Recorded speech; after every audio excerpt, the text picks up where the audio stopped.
Oke, silahkan dimulai. Baik Pak. Kak, cepet Kak.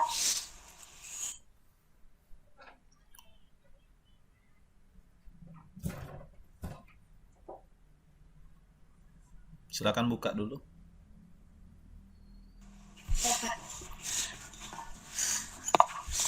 Baiklah, bismillahirrahmanirrahim. Assalamualaikum warahmatullahi wabarakatuh. Waalaikumsalam Waalaikumsalam warahmatullahi wabarakatuh. Waalaikumsalam warahmatullahi wabarakatuh. Alhamdulillah pada hari ini kita semua dapat berkumpul secara offline untuk dapat melaksanakan ujian akhir semester pada mata kuliah manajemen keuangan. Baiklah, presentasi pertama akan dimulai dari saya sendiri. Kemudian saya akan membagikan layar.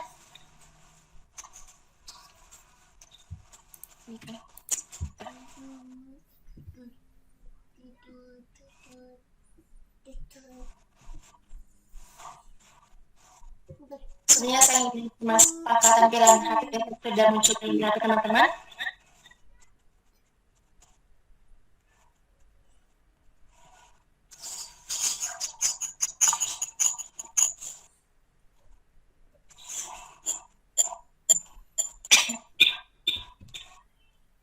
Baiklah, bismillahirrahmanirrahim.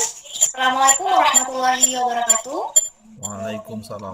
Waalaikumsalam warahmatullahi wabarakatuh. Oke, sebelum dimulai, waktu presentasi itu 5 sampai 10 menit ya. Nanti 5 menit kita tanya jawab. Silahkan. Baik Pak. Bismillahirrahmanirrahim. Baiklah, saya Liza Ramadhani dengan NIM 3719091. Alhamdulillah pada hari ini ada kesempatan untuk dapat sedikit berbagi pengetahuan mengenai istisna. Baiklah, materi saya mengenai akad istisna. Yang pertama, apa itu akad istisna? Al-istisna atau akad istisna adalah akad jual beli pesanan antara pihak produsen atau pengrajin atau penerima pesanan yang disebut di dalam Islam dengan istisnani dengan pemesan atau mustasni untuk membuat suatu produk atau barang yang disebut dalam Islam dengan kata masnu dengan spesifikasi tertentu di mana bahan baku dan biaya produksi menjadi tanggung jawab pihak produsen, sedangkan sistem pembayaran bisa dilakukan di muka, tengah, ataupun akhir. Nah, secara sederhana, akad istisna dapat kita simpulkan sebagai akad kerjasama antara pemesan dengan penerima pesanan untuk membuat sesuatu seperti rumah atau bangunan atau barang-barang tertentu dengan sistem request, di mana pembayaran dapat kita lakukan di awal, tengah, ataupun akhir, baik secara tunai ataupun cicilan. Yang kedua yaitu apa dasar hukum istisna? Dasar hukum pelaksanaan akad istisna terdapat dalam surah Al-Baqarah ayat 282 yang mana bunyinya ialah sebagai berikut. A'udzu billahi minasyaitonir rajim. Bismillahirrahmanirrahim. Ya ayyuhalladzina amanu idza tadayantum bidayn إذا تداينتم بدين إلى أجل مسمى فاكتبوه صدق الله العظيم. Yang artinya ialah, hai orang-orang yang beriman, apabila kamu bermuamalah tidak secara tunai untuk waktu yang ditentukan, hendaklah kamu menuliskannya. Benar Allah dengan segala firman-Nya. Lalu yang selanjutnya, apa saja jenis-jenis dari akad istisna?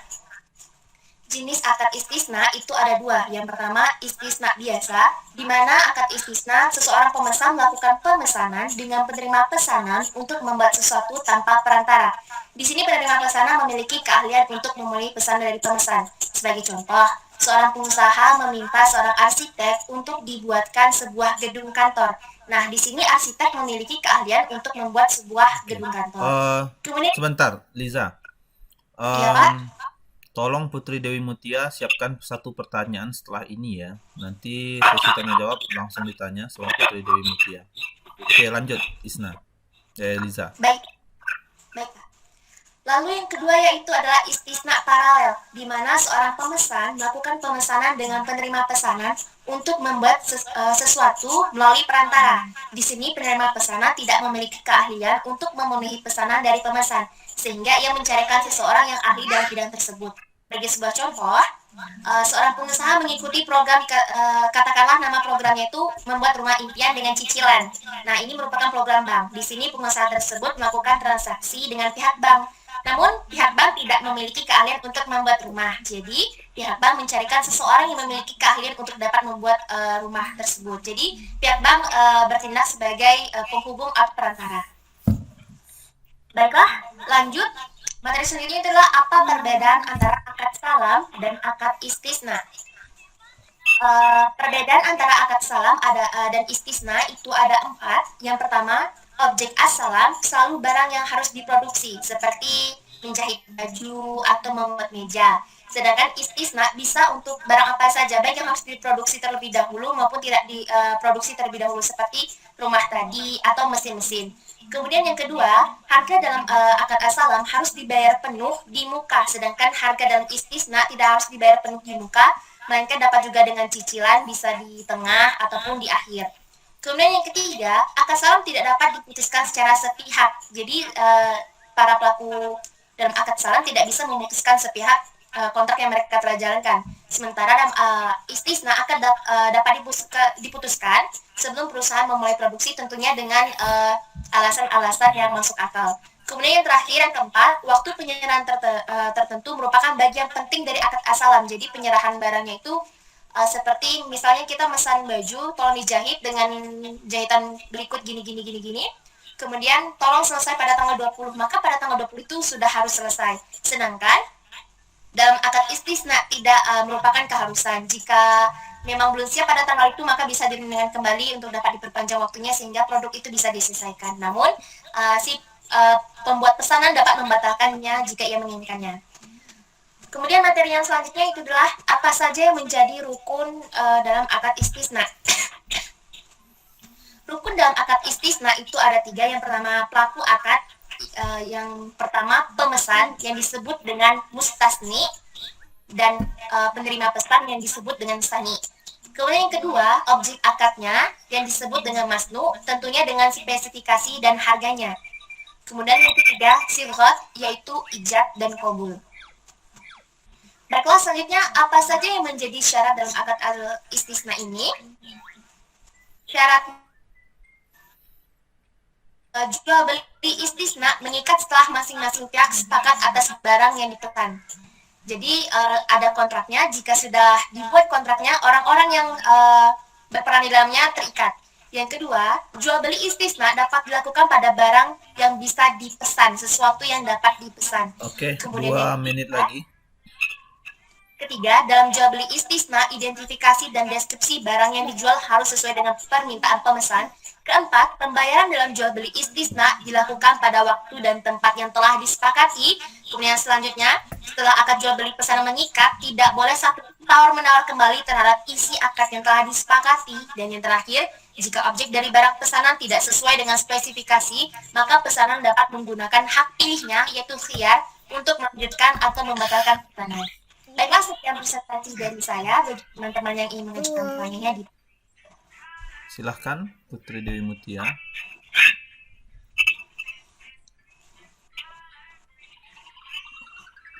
Izin bertanya, moderator. Persilahkan. Baik, Coba. Assalamualaikum. Coba Liza Assalamualaikum. videonya hidupin. Waalaikumsalam warahmatullahi wabarakatuh.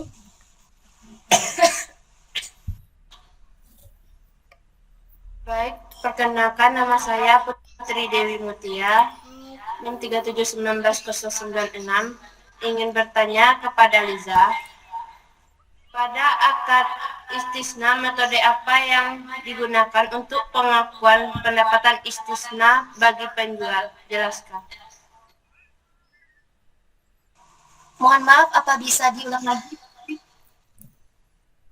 Baik, pada akad istisna, metode apa yang akan digunakan untuk pengakuan pendapatan istisna bagi penjual? Jelaskan.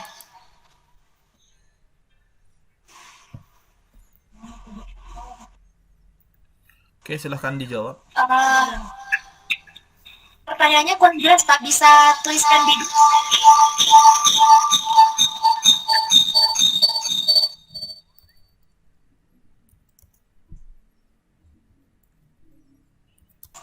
kurang jelas.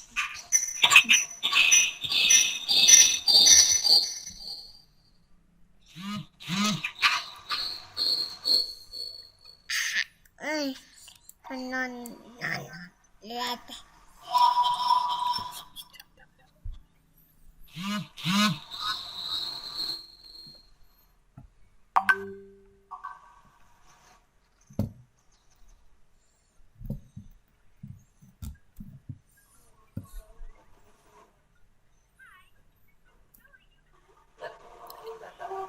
Baiklah, terima kasih kepada yang mana pertanyaannya adalah pada akad istisna, metode apa yang digunakan untuk pengakuan pendapatan istisna bagi penjual atau pengrajinnya tadi? Tolong jelaskan. Baiklah, untuk pendapatan istisna bagi penjual, mungkin lebih tepatnya cara yang digunakan adalah dengan membuat kontrak. Jadi pada saat istisna itu dilakukan, mereka membuat kontrak tertulis di mana di situ tertulis siapa yang akan menanggung bebannya, siapa yang akan membayar biayanya, kemudian pendapatan berapa yang akan didapatkan oleh penjual. Itu untuk yang istisna biasa. Sedangkan kalau untuk istisna paralel, di mana pihak bank mempertemukan antara pemesan dengan penerima pesanan untuk membuat kontrak tadi, dengan ditambah keuntungan untuk pihak bank yang telah berperan selaku perantara yang telah mempertemukan mereka berdua sehingga kontrak itu bisa dilakukan. Baiklah, itulah jawaban dari saya. Apakah Putri Dewi Mutia dapat memahami jawabannya?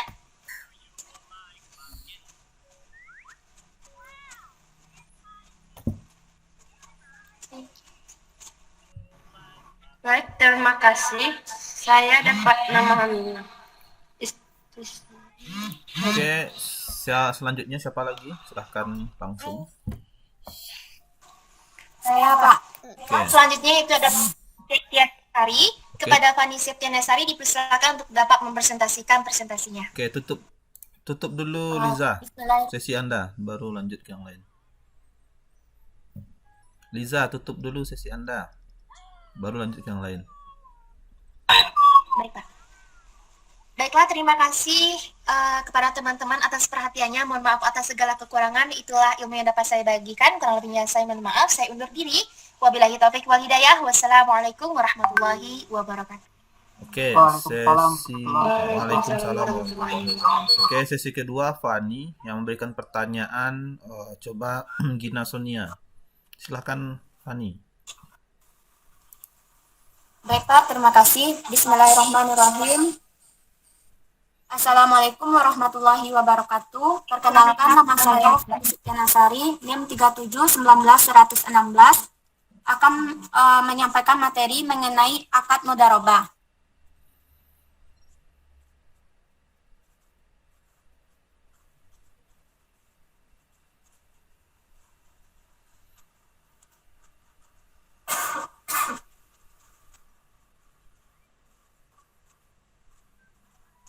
Pengertian mudharabah. Mudharabah secara bahasa yaitu ad-darbi fil ardi atau berpergian untuk urusan dagang. Sedangkan mudharabah secara terminologi adalah akad kerjasama antara pemilik modal atau sahibul mal dan pengelola modal atau mudarib untuk melakukan kegiatan usaha, di mana laba dibagi atas dasar nisbah bagi hasil menurut kesepakatan kedua belah pihak.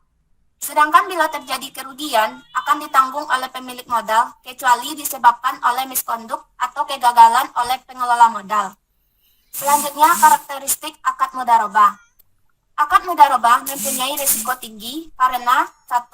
Pemilik modal tidak boleh ikut campur dalam pengelolaan usaha kecuali sebatas memberikan saran-saran dan melakukan pengawasan. Kedua, informasi usaha dipegang oleh pengelola modal dan pemilik modal hanya mengetahui informasi secara terbatas. Selanjutnya, pembagian risiko akad mudharabah. Secara umum, akad mudharabah dapat dibagi menjadi dua, yaitu A. Pemilik modal memiliki risiko dalam bentuk finansial. B. Pengelola modal memiliki risiko dalam bentuk non-finansial. Selanjutnya, pembagian keuntungan. Keuntungan dari akad mudharabah yaitu sebagai berikut. 1. Menggunakan nisbah yang telah disepakati. 2. Menggunakan nilai realisasi keuntungan yang mengacu pada laporan hasil usaha periodik yang disusun oleh pengelola modal. Selanjutnya, hikmah akad mudharabah. Agar dapat memberi manfaat dan keringanan kepada manusia, B. Ada sebagian orang memiliki harta tetapi tidak mampu untuk menjadi produktif. C. Ada pula orang yang tidak memiliki harta tetapi ia mempunyai kemampuan untuk memproduktifkannya. D. Dengan adanya akad mudharabah dapat tercipta kemaslahatan dan kesejahteraan umat manusia. Selanjutnya berakhirnya akad mudharabah. 1. Dalam hal mudharabah dibatasi waktunya, maka mudharabah berakhir pada waktu yang telah ditentukan. 2. Salah satu memutuskan mundurkan diri. 3. Salah satu pihak meninggal dunia atau hilang akal. 4. Pengelola modal tidak menjalankan amanahnya. 5. Modal sudah tidak ada. Selanjutnya jenis mudharabah. 1. Mudharabah mutlaqah, yaitu pengelola modal memiliki kewenangan untuk melakukan apa saja dalam pelaksanaan bisnis untuk mencapai suatu keberhasilan dari tujuan mudharabah tersebut. 2. Mudharabah muqayyadah, yaitu pemilik modal memberikan batasan kepada pengelola modal mengenai lokasi, cara, atau objek investasi sektor usaha. 3. Mudharabah musyarakah, merupakan perpaduan antara akad mudharabah dengan akad musyarakah. Terakhir, rukun dan ketentuan syariah akad mudharabah. 1. Pelaku, yaitu pengelola modal dan pemilik modal. 2. Objek mudharabah, yaitu modal dan kerjasama. 3. Ijab qabul. 4. Nisbah keuntungan yang sesuai dengan kesepakatan kedua belah pihak. Baiklah, sekian terima kasih. Selanjutnya, kepada teman-teman yang ingin bertanya, dipersilakan. Oke, silakan Gina Sonia bertanya.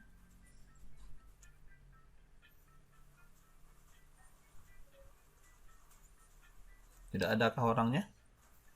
Ada. Oke, silakan. Baiklah, Assalamualaikum.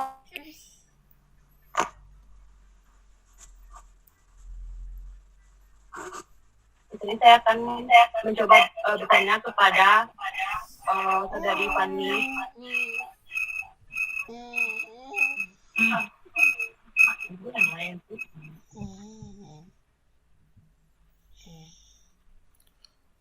Oke. Oke, siap. Ini aja yang bertanya. Coba Shirley Jonita, silakan ajukan pertanyaan.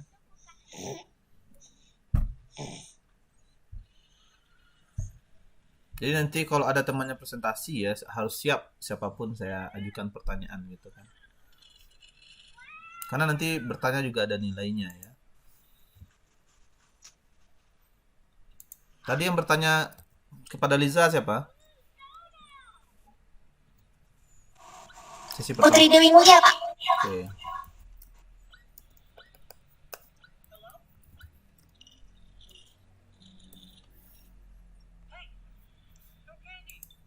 Silakan Shirley.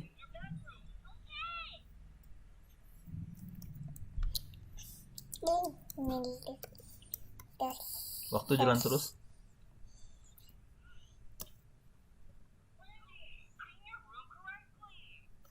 Baik, Pak.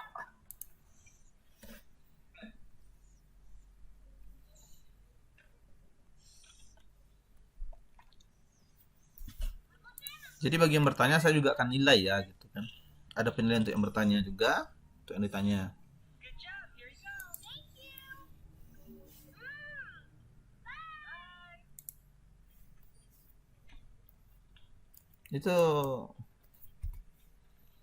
Itu memang tidak ada suaranya.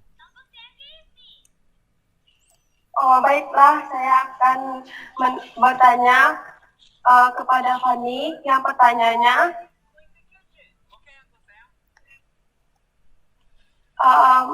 apabila terjadi kerugian dalam akad mudharabah, pihak manakah yang akan menanggung kerugian tersebut? Itulah pertanyaan saya. Oke, langsung dijawab.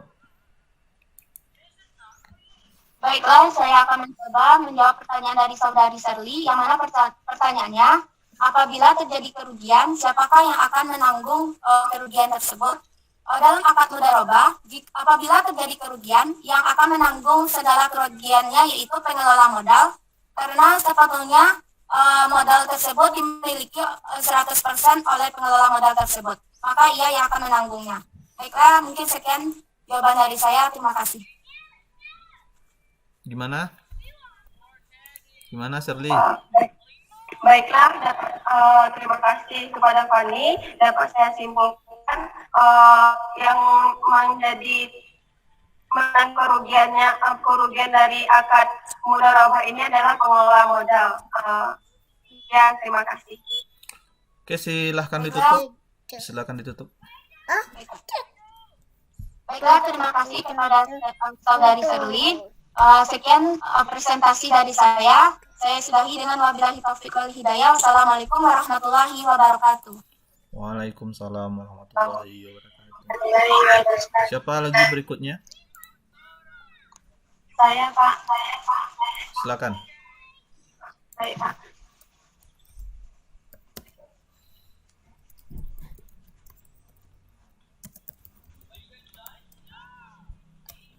Coba nanti ini ya, Wandi siap-siap untuk bertanya.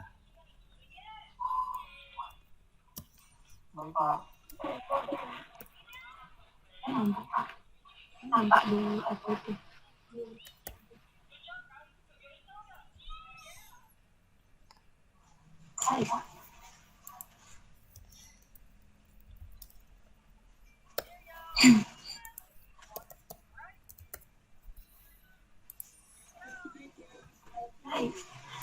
Bismillahirrahmanirrahim. Assalamualaikum warahmatullahi wabarakatuh.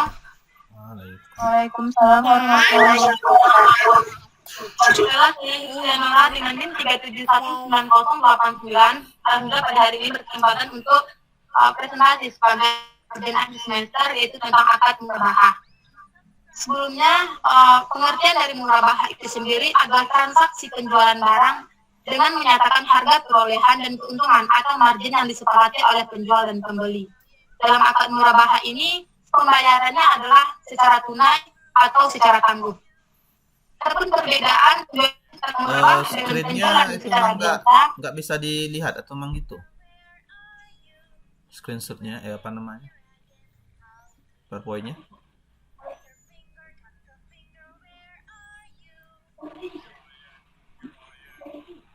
Oke, coba bisa diperbesar sedikit.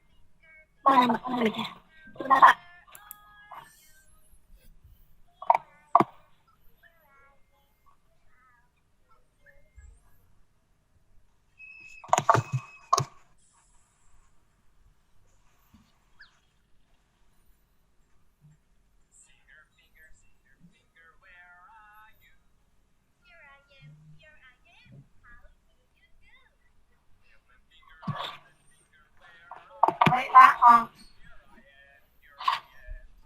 Selanjutnya perbedaan antara akad murabahah, penjualan dengan murabahah dengan penjualan biasa ialah di mana dalam penjualan murabahah ini seorang penjual itu memberitahu kepada pembeli harga pokok barang tersebut dan keuntungan yang diperolehnya. Kemudian dalam murabahah terdapat dua jenis akad. Yang pertama, murabahah dengan pesanan, artinya bank syariah atau penjual akan melakukan transaksi jual beli apabila ada yang memesan barang tersebut. Jadi penjual tersebut baru membeli barang jika ada yang memesan barang tersebut. Kemudian yang kedua, murabahah tanpa pesanan, atau tidak adanya orang yang ingin membeli, bank tersebut atau bank syariah tersebut tetap menyediakan barang tersebut. Kemudian dalam akad murabahah terdapat tujuan pembiayaannya. Yang pertama yaitu profitability. Artinya tujuan untuk memperoleh hasil dari pembiayaan berupa keuntungan yang diraih dari bagi hasil yang diperoleh dari usaha yang dikelola bersama nasabah. Kemudian yang kedua, safety, yaitu keamanan dari prestasi atau fasilitas yang diberikan harus benar-benar terjamin sehingga tujuan profitability dapat tercapai tanpa adanya hambatan yang berarti. Selain itu, dalam akad murabahah tentu ada rukun dan ketentuan. Yang pertama harus ada pelaku, yakni harus ada penjual dan pembeli. Kemudian yang kedua, objek jual beli. Dalam objek jual beli murabahah ada ketentuan-ketentuan yang harus diperhatikan. Yang pertama, barang yang harus diperjualbelikan adalah barang yang halal. Kemudian barang tersebut harus bermanfaat dan bernilai. Kemudian barang tersebut harus dimiliki penjual. Selanjutnya dapat diserahkan tanpa tergantung kejadian tertentu yang akan datang.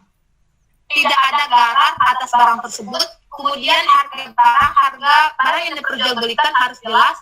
Kemudian barang tersebut harus ada di tangan penjual. Selanjutnya rukun yang ketiga yaitu ijab kabul, yaitu kesetujuan antara kedua belah pihak, yakni penjual dan pembeli. Selanjutnya dasar hukum murabahah. Dasar hukum murabahah terdapat dalam Quran surah Al-Baqarah ayat 275, di mana dalam ayat tersebut yang artinya Allah telah menghalalkan jual beli dan mengharamkan riba. Selain itu terdapat hadis riwayat Ibnu Majah dari Salih bin Sa'id radhiyallahu anhu bahwa Rasulullah bersabda, 3 hal yang di dalamnya terdapat keberkatan, yaitu jual beli secara tangguh, mudarabah, dan mencampur gandum dengan tepung untuk keperluan rumah bukan untuk dijual. Hadis riwayat Ibnu Majah nomor 2280 kitab At-Tijarah.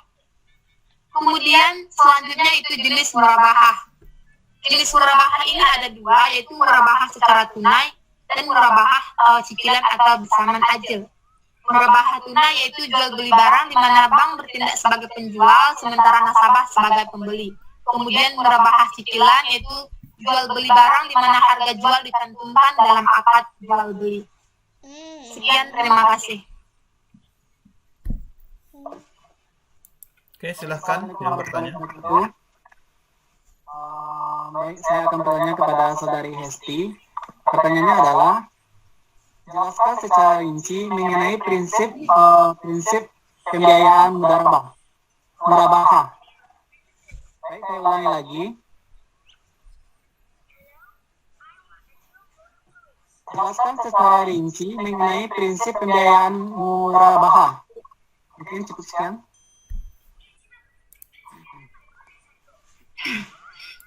Baiklah, terima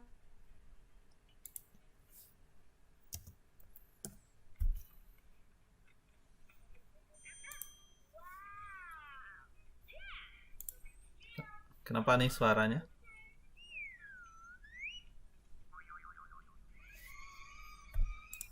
Bentar Pak, jaringin Pak.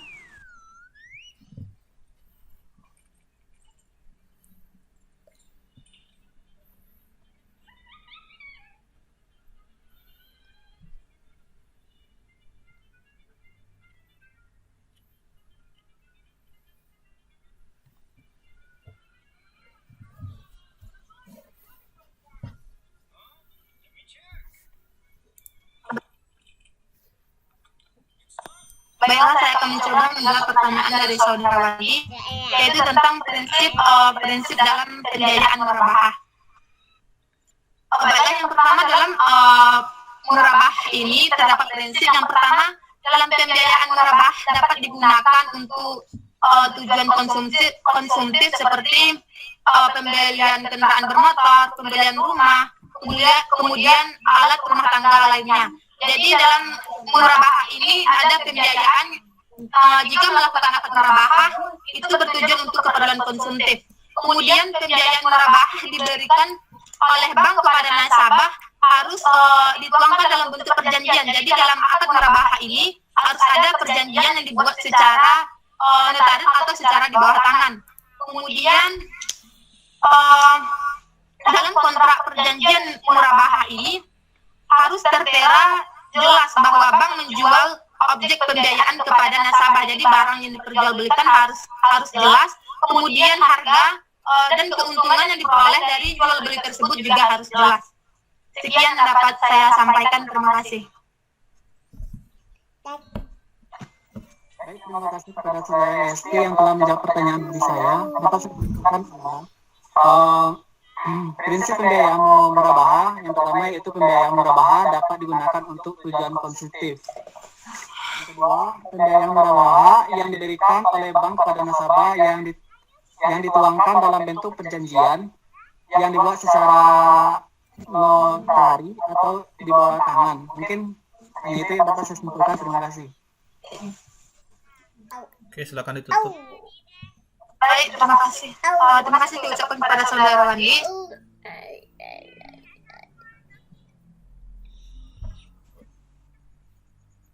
Oke, langsung berikutnya siapa lagi? Langsung dibuka saja.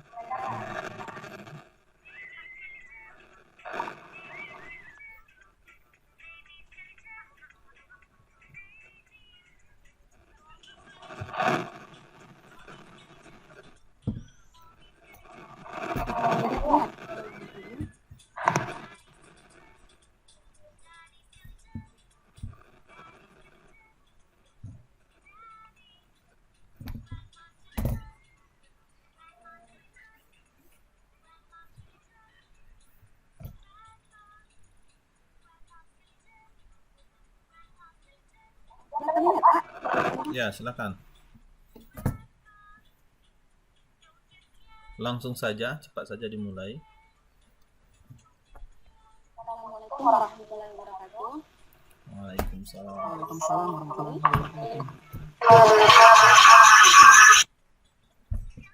37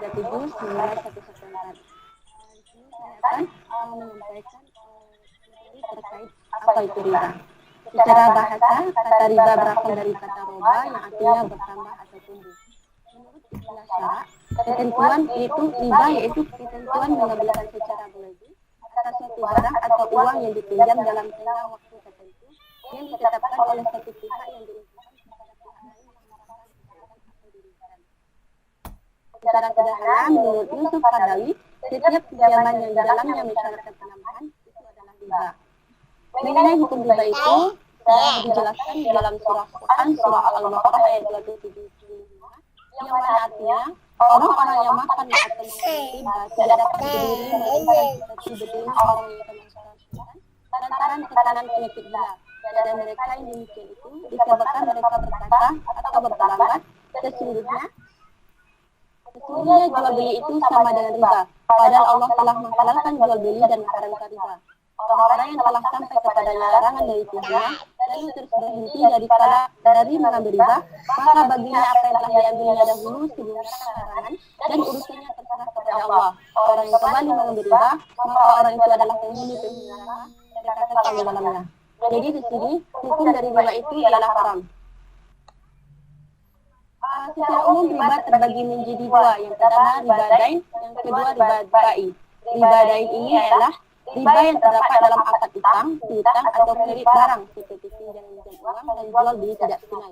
Dan riba dain ini terbagi atas dua. Yang pertama riba jahiliyah, yaitu riba yang adanya tambahan nilai hutang disebabkan peminjam tidak mampu membayar hutang pada waktunya. Praktek riba seperti ini banyak diterapkan pada masa jahiliyah. Contohnya saja dalam penggunaan kartu kredit. Apabila seorang pengguna kartu kredit itu terlambat dalam memenuhi pembayaran kreditnya jatuh tempo, maka ia akan dikenakan denda atau uang bunga pada pembayaran selanjutnya. Yang kedua yaitu riba fardi. Riba fardi ini yaitu adanya persyaratan kelebihan pengambilan pinjaman yang dilakukan di awal akad. Perjanjian hutang piutang oleh pemberi pinjaman terhadap yang berhutang tanpa tahu untuk apa kelebihan tersebut itu digunakan. Contohnya saja rentenir yang memberikan utang kepada piutang misalnya 10 juta, maka si piutang harus membayar 11 juta. Jadi 1 juta itu merupakan riba karena si rentenir tidak mengatakan untuk apa kelebihan uang itu digunakan.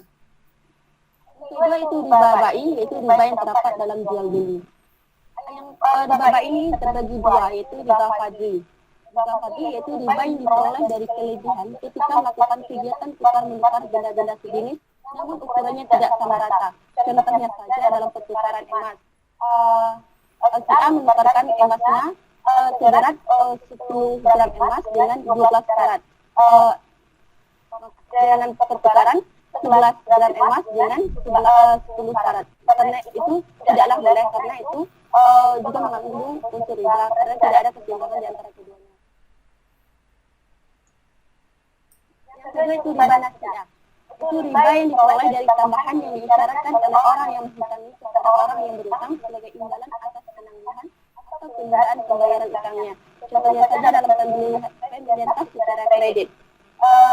Seseorang yang ingin membeli tas namun ia tidak mampu membayarnya secara kontan, maka ia membelinya secara kredit. Dengan begitu si penjual tas menjual tasnya seharga 200.000 secara kontan. Namun karena si pembeli tidak mampu membayar secara kontan, maka tas dijual seharga 300 dan uang 100.000 itu adalah uang penambahan dari penangguhan atau penundaan pembayarannya. Oke, 2 menit lagi. Itulah yang namanya riba anjad. 2 menit Riba lagi. yang terjadi ketika seorang berpisah dari mereka. Riba yang terjadi ketika seorang berpisah dari tempat akad jual beli sebelum serah terima antara penjual dan pembeli. Contohnya saja dalam penjualan paket internet yang dibeli 30 giga, ternyata isinya hanya 20 giga dan ternyata dan si penjual tidak menjelaskan berapa isi paket tersebut. Dalam hadis riwayat Bukhari dan Muslim, Allah melaknat orang yang memakan, orang yang memberi riba, pencatatnya dan dua orang saksinya. Mereka semua sama. Sekian, terima kasih. Yang akan memberikan pertanyaan, coba Fani Septia berikan pertanyaan.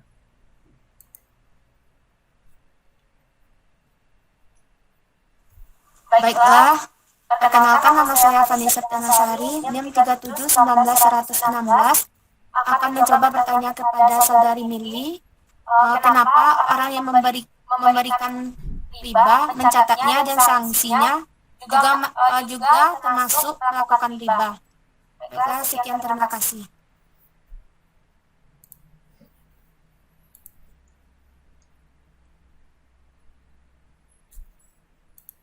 Ya, silahkan dijawab, Mili Sani.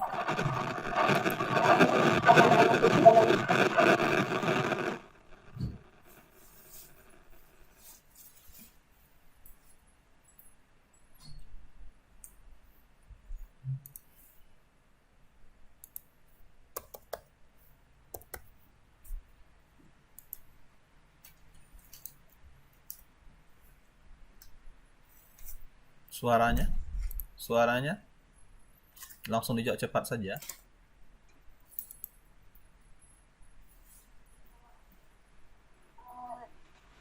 Tadi itu kenapa orang yang memberi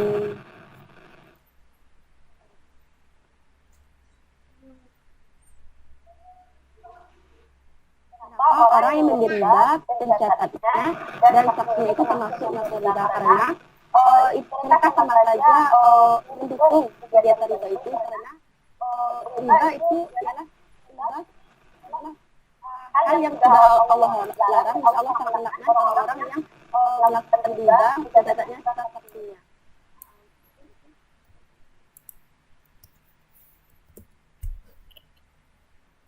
Oke, silakan tutup. Kita lanjut ke selanjutnya. Mungkin itu penampilan presentasi saya. Silahkan. Baik, Pak.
Bagaimana kabarnya ini?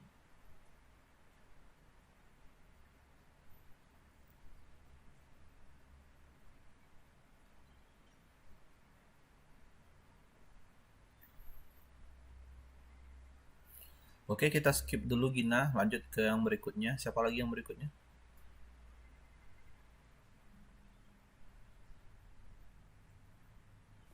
Assalamualaikum warahmatullahi wabarakatuh. Waalaikumsalam warahmatullahi wabarakatuh. Perkenalkan, nama saya Indah Permatasari, NIM 371916. Baiklah, saya yang berjudul Biaya Modal.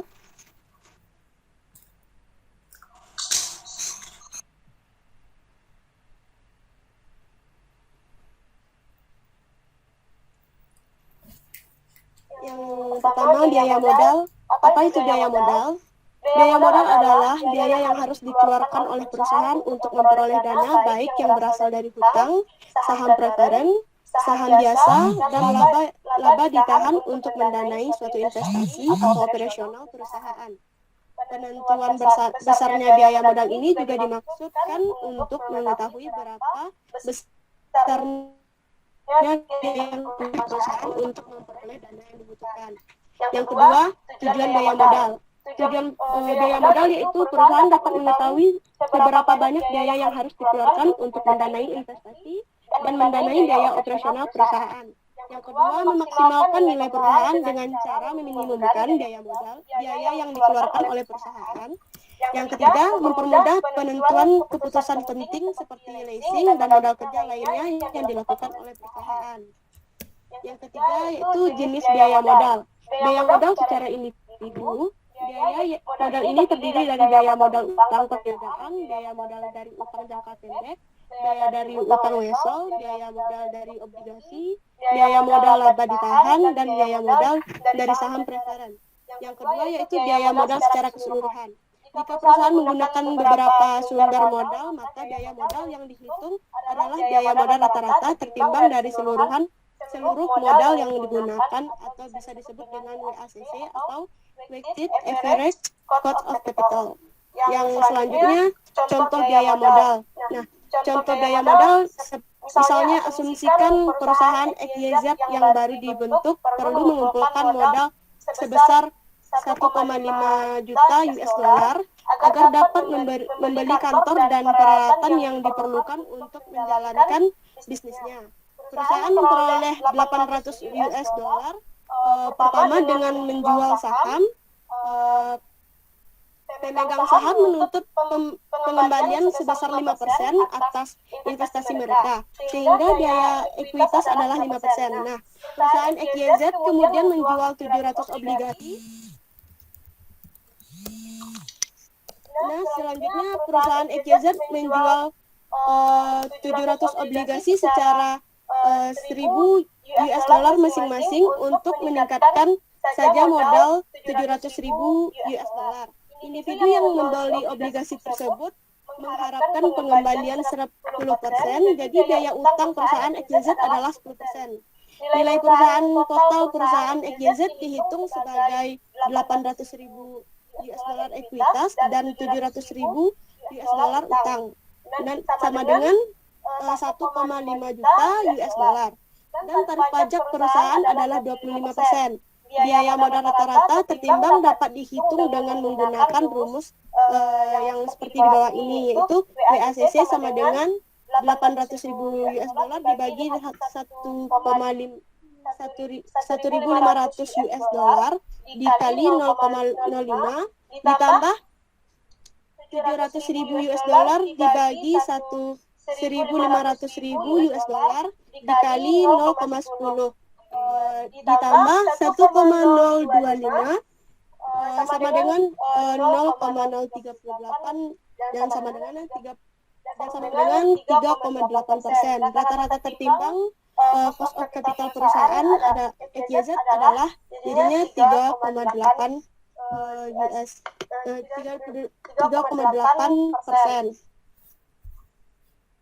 Oke, langsung tanya jawab aja ya. Yang bertanya itu coba Lina udah bertanya? Belum, Pak. Ya, silakan bertanya.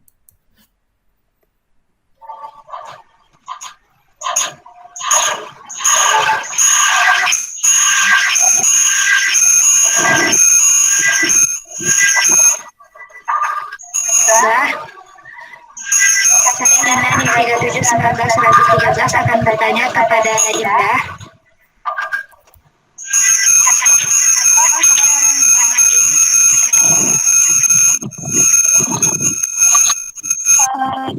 Boleh diulang, Lina? Baiklah, apa faktor yang mempengaruhi struktur modal?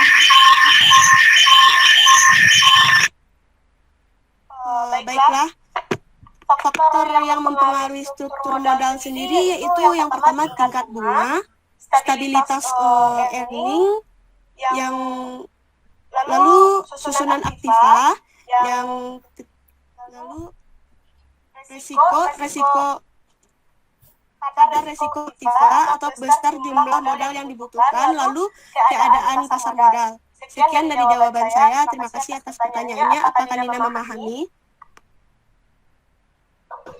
Terima kasih.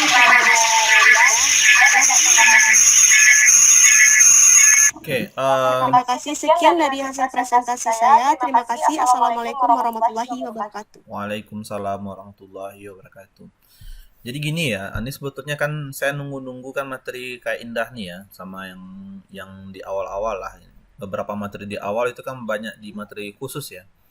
Jadi biaya modal itu adalah jika kita sebagai sebuah perusahaan ya ingin mendapatkan biaya dari luar gitu. Tentunya itu tidak gratis ya, tidak mudah gitu ya. Apakah melalui hutang atau penjualan saham segala macam ya. Jadi sebuah perusahaan itu dia harus menghitung gitu. Kalau yang bisa mendapatkan biaya dari luar, berapa bebannya ya. Belum nanti misalnya lagi ketika sudah dihitung bebannya, oh ternyata biaya tambahannya segini. Itu juga harus dihitung oleh perusahaan berapa nilai manfaatnya. Jadi perusahaan tidak saja hanya mengambil dana dari luar ya, bantuan dari luar supaya proses bisnisnya lebih bagus ya, tetapi dia juga harus ngitung gitu berapa keuntungan yang dia dapatkan gitu. Jangan sampai sebuah perusahaan dia mendapatkan dana yang besar dari luar, dana yang didapatkan itu kan mengeluarkan biaya, tetapi manfaat atau keuntungannya itu lebih kecil dari biayanya gitu. Nah, dan ini juga seringkali terjadi ya. Jadi memang dalam manajemen keuangan itu kita dalam sebuah perusahaan itu seorang manajer keuangan itu memang dituntut untuk bisa mendapatkan dana dari luar ya. Karena biasanya jika perusahaan ingin menjadi besar, otomatis dia membutuhkan pembiayaan lebih besar, uang lebih banyak ya. Dan itu kalau ditunggu laba tiap tahun itu tidak akan mencukupi ya. Nah, itulah salah satu tujuan dari belajar manajemen keuangan. Oke, lanjut. Selanjutnya siapa lagi nih?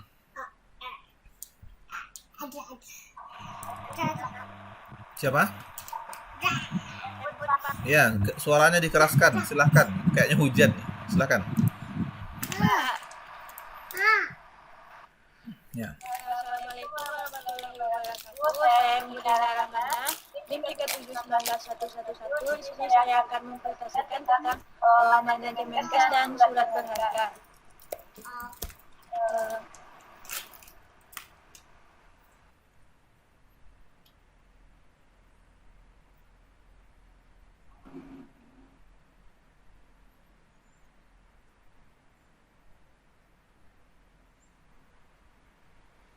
Kas dan surat berharga merupakan komponen yang berada dalam aktiva lancar. Kedua komponen ini merupakan aktiva yang paling liquid bagi perusahaan. Manajer keuangan perlu mengelola kas dan surat berharga, mengikat kedua komponen aktiva memiliki nilai strategis dalam hal yang berkaitan dengan operasional perusahaan. Setiap penerimaan dan pengolahan kas harus dilakukan dengan benar. Jangan sampai perusahaan kekurangan kas untuk melakukan keperluan pengeluaran perusahaan. Yang pertama itu manajemen kas. Manajemen kas adalah suatu sistem pengolahan perusahaan yang mengatur arus kas atau cash flow untuk mempertahankan likuiditas perusahaan serta memanfaatkan nilai kas dan memanfaatkan perencanaan kas. Nilai kas atau uang menganggur adalah sejumlah dana yang tidak atau belum dimanfaatkan. Tentunya manajer perusahaan harus mampu untuk memanfaatkan dana yang menganggur untuk diinvestasikan ke berbagai investasi yang dianggap menguntungkan. Beberapa tipe kas menurut para ahli. Yang pertama yaitu Jeffrey Weston mengatakan bahwa fungsi manajemen kas adalah analisis investasi dalam kas dan surat berharga, tingkat efisiensi dan sistem pembayaran. Yang kedua, John Maynard Keynes mengatakan ada 3 alasan untuk menyimpan uang kas itu. Yang pertama yaitu motif transaksi, yang kedua motif spekulasi, dan yang ketiga motif berjaga-jaga. Selanjutnya, faktor yang mempengaruhi besarnya kas. Yang pertama, adanya penerimaan dari hasil penjualan barang dan jasa. Yang kedua, adanya pembelian barang dan jasa. Yang ketiga, adanya pembayaran biaya-biaya operasional. Yang keempat, adanya pengeluaran untuk membayar angsuran pinjaman. Yang kelima, adanya pengeluaran untuk investasi. Yang keenam, adanya penerimaan dari pendapatan. Yang ketujuh, adanya penerimaan dari pinjaman. Selanjutnya, sumber penerimaan kas yaitu penjualan barang secara tunai, pembayaran piutang oleh pelanggan, hasil penjualan aktiva tetap, penjualan saham dalam bentuk kas, pengeluaran surat utang jangka pendek, pengeluaran surat utang jangka panjang, dan pengembalian kelebihan pajak. Selanjutnya, surat berharga. Surat berharga merupakan investasi perusahaan jangka pendek dalam bentuk pembelian surat berharga. Dari investasi ini, perusahaan akan memperoleh keuntungan berupa bunga, dividen, atau capital gain dalam waktu tertentu. Kemudian, surat berharga ini dapat diperjualbelikan atau dicairkan pada saat perusahaan membutuhkan dana segera. Investasi dalam surat berharga harus melalui seleksi dengan berbagai pertimbangan sehingga menguntungkan sesuai dengan tujuan perusahaan. Jenis-jenis surat berharga yaitu akseptasi bank, deposito berjangka, sertifikat deposito, sertifikat Bank Indonesia, surat berharga pasar uang, saham, dan obligasi. Karakteristik surat berharga yaitu yang pertama, surat berharga haruslah yang dengan segera dapat dijual dan dapat dilihat dari luasnya suatu pasar dan kedalaman pasar. Yang kedua, jaminan utama bahwa surat berharga hendaknya dapat dijual meskipun sama atau kurang sedikit dari nilai pada saat membeli surat berharga tersebut. Motif memiliki surat berharga yaitu yang pertama sebagai pengganti kas dan yang kedua sebagai investasi sementara. Sekian yang dapat saya sampaikan. Assalamualaikum warahmatullahi wabarakatuh. Waalaikumsalam. Waalaikumsalam. Silahkan yang bertanya coba panggil Lita ya. Silahkan.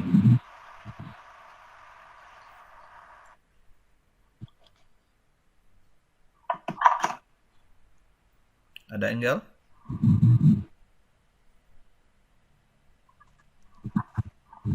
Assalamualaikum warahmatullahi wabarakatuh. Baiklah, saya Angelita, NIM 3719082. Di sini saya akan bertanya kepada Embun, yaitu pertanyaannya, jelaskan apa saja teknisi dari manajemen kas. Teknisi ini maksudnya apa nih? Teknisi dari manajemen kas. Ya, maksudnya teknisi itu apa?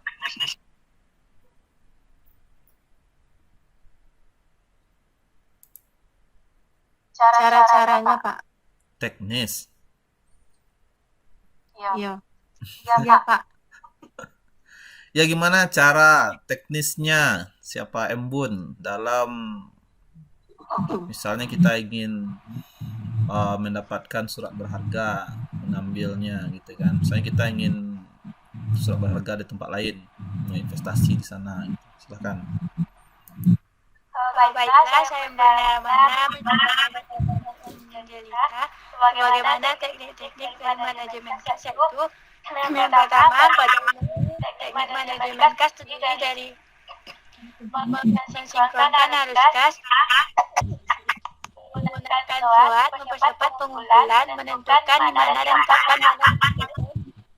dan mengontrol pembayaran. Arus kas yang disinkronkan. Mensinkronkan arus kas berarti menyesuaikan timing arus kas masuk dengan arus kas keluar sehingga dapat diperkecil. Selanjutnya menggunakan SWOT didefinisikan sebagai perbedaan antara saldo yang ada pada buku atau individu dengan saldo pada catatan bank. Mempercepat pengumpulan kas. Sekian, Assalamualaikum warahmatullahi wabarakatuh. Waalaikumsalam warahmatullahi wabarakatuh.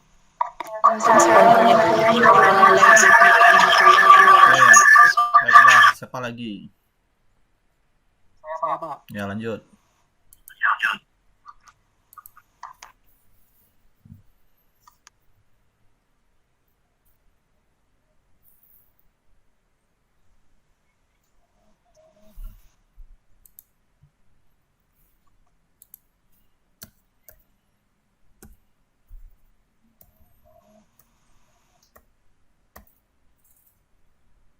Sebentar, Pak.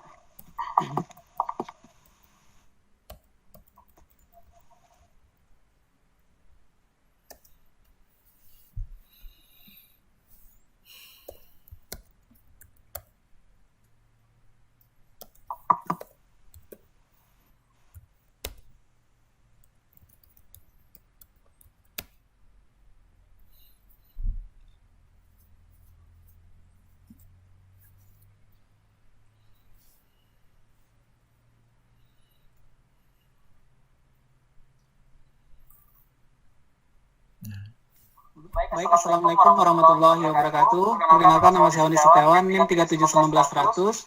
Baik, saya akan mempresentasikan tentang lembaga keuangan syariah. Pengertian lembaga keuangan syariah adalah sebuah lembaga keuangan yang prinsip operasinya berdasarkan prinsip-prinsip syariah Islamiyah. Operasional lembaga keuangan Islam harus menghindarkan dari riba, gharar, dan maisir. Sejarah perkembangan lembaga keuangan syariah, perkembangan bank dan lembaga keuangan syariah di Indonesia mengalami peningkatan baik dari segi kuantitas maupun jenisnya.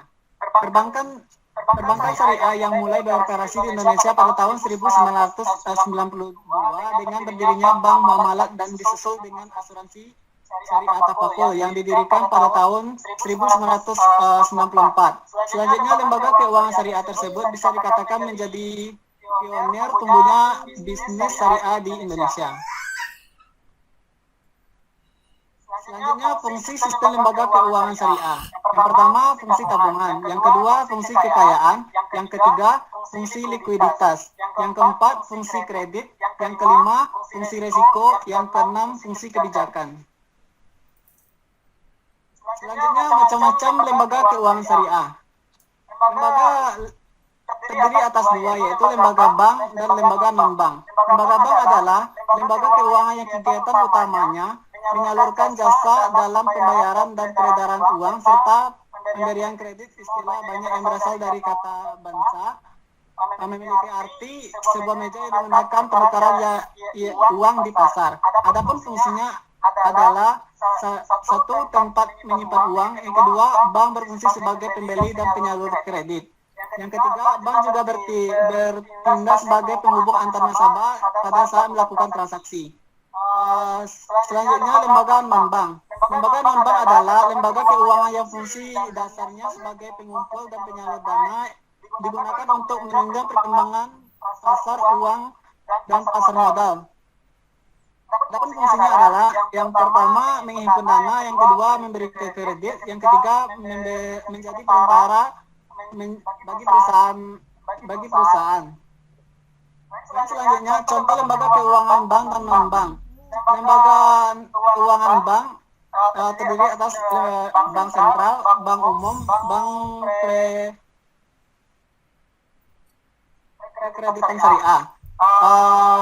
Dan lembaga non-bank yaitu contohnya yang pertama koperasi simpan pinjam, yang kedua perusahaan asuransi, yang ketiga lembaga gadai, yang keempat perusahaan pasar modal, yang kelima perusahaan dana pensiun, yang keenam leasing. Selanjutnya, perbedaan lembaga keuangan syariah dan konvensional. Bank konvensional melakukan berbagai kegiatan dengan berbasis bunga, sedangkan bank syariah tidak mengenal bunga, tetapi menerapkan prinsip utang dan untung dan rugi.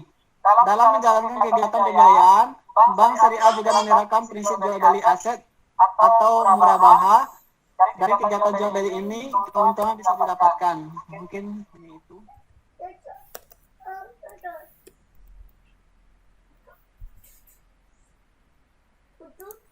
Oke, silahkan siapa yang belum bertanya ini ya? Vira Siva, silahkan tanya.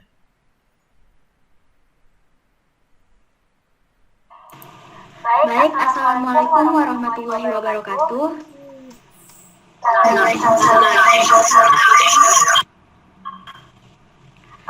Saya ingin bertanya kepada pemateri. Yang pertanyaannya itu, tolong pemateri jelaskan dengan lengkap mengenai contoh dari lembaga non-bank.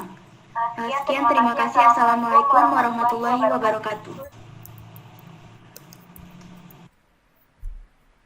Tunggu dulu, tadi judul topiknya lembaga bank kan? Apa judulnya? Lembaga keuangan syariah, Pak. Kalau lembaga keuangan syariah, ada banknya. Ada, Pak. Non-banknya ada dijelaskan tadi. Pengertian ini ada penjelasan lebih rinci, nggak ada, Pak? Coba tanyakan pertanyaan terkait dengan topik Vira ya. Saya rasa ini bukan lembaga keuangan non-bank ini, nggak ada kaitan dengan materi. Coba kasih pertanyaan yang terkait dengan materi.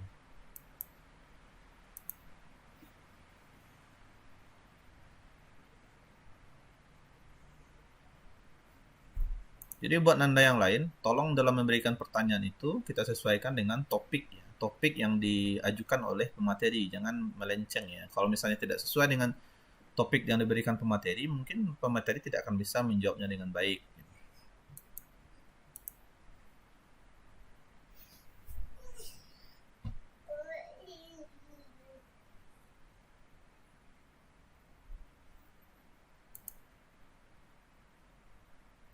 Silakan Vira, waktu kita berjalan terus.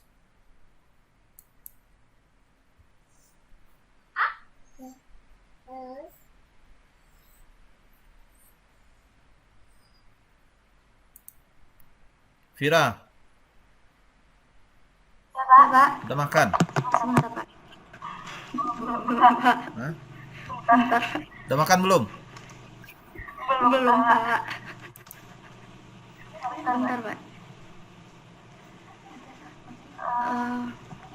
Bentar. Materi Wandi dari lembaga keuangan bank syariah. Bentar. Lembaga keuangan syariah.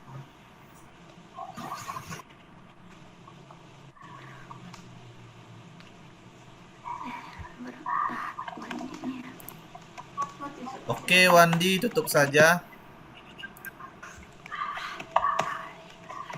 Baik, mungkin hanya itu diskusi yang dapat saya sampaikan. Presentasi yang dapat saya sampaikan. Saya sudahi. Wabillahi taufiq wal hidayah. Assalamualaikum warahmatullahi wabarakatuh. Waalaikumsalam warahmatullahi wabarakatuh. Siapa lagi berikutnya?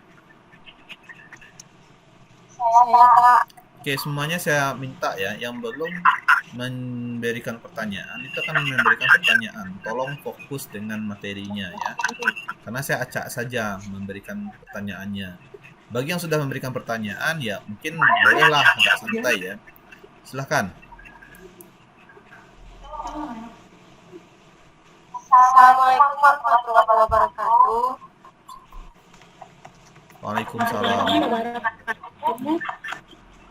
Perkenalkan nama saya Cerita di 371982. Baiklah, di sini saya akan membacakan presentasi saya yang berjudul Anggaran Piutang.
Jadi Nanda ya, sembari dipersiapkan ya, saya cuma mau bilang salah satu keuntungan kita presentasi online ini, Nanda harus ingat nih ya, mungkin sekitar bulan Desember tahun depan itu Nanda udah seminar proposal ya.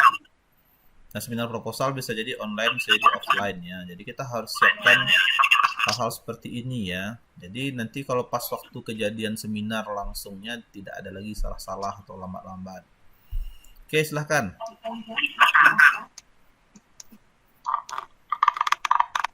Satu, pengertian anggaran piutang. Piutang adalah hak menagih sejumlah harta dari kreditor maupun kepada debitur yang bersedia melunasinya pada waktu mendatang. Dari pengertian tersebut dapat diketahui bahwa anggaran piutang selain menunjukkan perubahan baik berupa tambahan piutang maupun pengurangan piutang secara akibat adanya pelunasan oleh pihak debitur. Jadi anggaran piutang adalah besarnya piutang dari transaksi-transaksi penjualan secara kredit yang dilakukan perusahaan. Dua, kegunaan anggaran piutang. Secara umum, semua budget termasuk piutang mempunyai 3 kegunaan pokok, yaitu 1. Sebagai pedoman kerja, 2. Sebagai alat manajemen untuk bisa mengkoordinasikan kerja, 3. Sebagai alat manajemen untuk melakukan evaluasi atau pengawasan kerja. Poin 3, manfaat penyusunan anggaran piutang. Ada 3 manfaat anggaran piutang sebagai berikut. Dapat dikirakan posisi piutang pada berbagai waktu. 2. Dapat diketahuinya jumlah piutang yang sudah waktu untuk ditagih. 3. Dapat diperkirakan arus kas yang berasal dari penjualan kredit. Poin 4, faktor yang mempengaruhi anggaran piutang. 1. Rencana penjualan yang tertuang dalam budget penjualan. 2. Keadaan persaingan di pasar. 3. Posisi perusahaan dalam persaingan. 4. Syarat pembayaran atau term of payment. 5. Kebijakan perusahaan dalam penagihan hutang. 6. Rencana perusahaan untuk melakukan penjualan secara kredit. Poin 5, langkah-langkah menyusun anggaran hutang sebagai berikut. Menentukan besarnya jumlah penjualan tunai dan jumlah penjualan kredit yang dihasilkan oleh suatu perusahaan dalam jangka waktu 1 bulan atau triwulan. Menentukan besarnya bad debt atau besarnya piutang tak tertagih harus dicadangkan. Mengidentifikasi besarnya piutang tak tertagih yang harus dicadangkan. Memperhatikan kemungkinan adanya bunga penjualan kredit. Menyusun ke dalam bentuk-bentuk tabel yang sistematis. Poin ke-6, penyusunan anggaran piutang. Penyusunan anggaran piutang usaha merupakan tanggung jawab divisi kredit. Divisi kredit dalam penyusunan anggaran piutang harus bekerja sama dengan divisi penjualan. Divisi penjualan biasanya di bawah manajer, sedangkan divisi kredit di bawah manajer keuangan.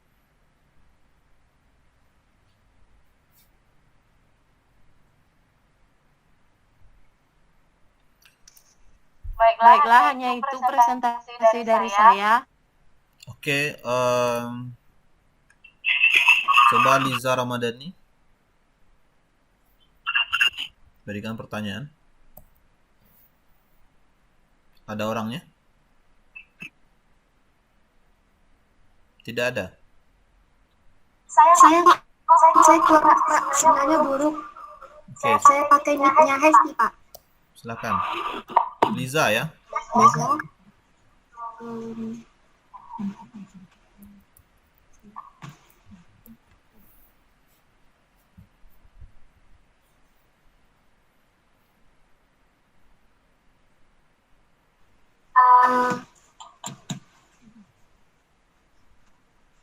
Baiklah, pertanyaannya adalah mengapa perusahaan perlu menyusun anggaran piutang?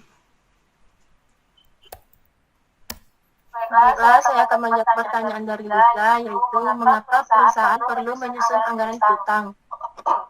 Secara umum, semua anggaran termasuk anggaran piutang mempunyai kegunaan pokok, yaitu sebagai pedoman kerja, serta sebagai alat pengawasan kerja, dan membantu manajemen dalam memimpin jalannya perusahaan. Sedangkan secara khusus, anggaran piutang berguna sebagai dasar untuk penyusunan anggaran kas karena penagih piutang tersebut merupakan pemasukan kas. Sekian pertanyaan dari saya. Apakah Liza dapat memahaminya? Baiklah, terima kasih Pak Angel atas jawabannya. Dapat saya pahami bahwa anggaran piutang itu berguna terdapat sebagai dasar penyusunan anggaran kas, karena anggaran piutang juga merupakan bagian dari pemasukan. Sekian, terima kasih. Saya dapat memahaminya. Baiklah, hanya itu dari presentasi dan pertanyaan dari saya. Apabila kata salam, saya mohon maaf. Wassalamualaikum warahmatullahi wabarakatuh. Waalaikumsalam. Jadi gini ya, saya tambahkan sedikit nih ya. Anggaran piutang itu, kenapa dia begitu penting? Nah, kita semua mengetahui bahwasanya pemasukan bagi sebuah perusahaan itu datang dari penjualan. Ya, dari penjualan nih ya. Kita jual produk, kita dapat uang. Cuman permasalahannya ketika kita menjual barang, itu tidak semua orang mau bayar cash. Beberapa ada yang mau bayar cash langsung, beberapa ada yang minta beberapa kali pembayaran ya. Dibayarkan dulu 20% atau 50%, sisanya bulan depan 50% atau 30 atau gimana sistematikanya. Nah, bagi konsumen-konsumen yang tidak mau membayar secara full ini, otomatis itu uang kas tidak akan masuk secara keseluruhan.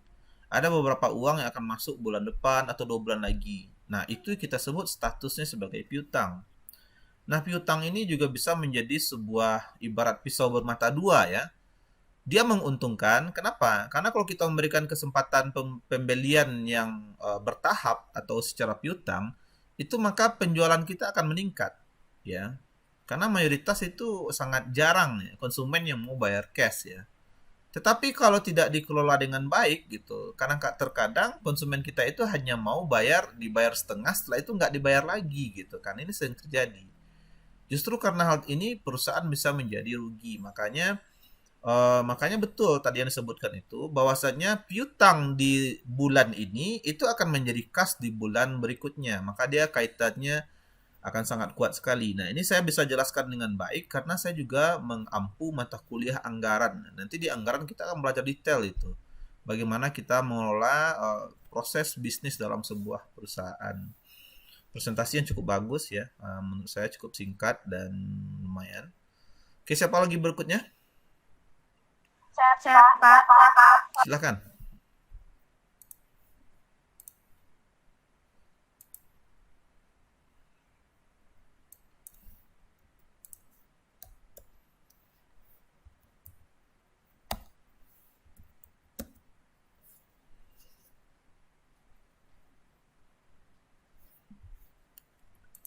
Ini gimana nih? Bisa?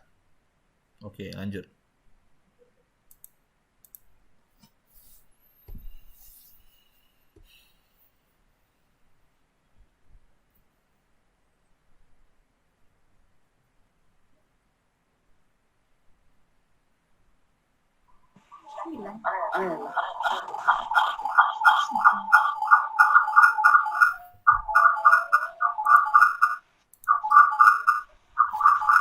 Baiklah, saya akan mempresentasikan tentang manajemen hutang, yaitu pengertian manajemen hutang.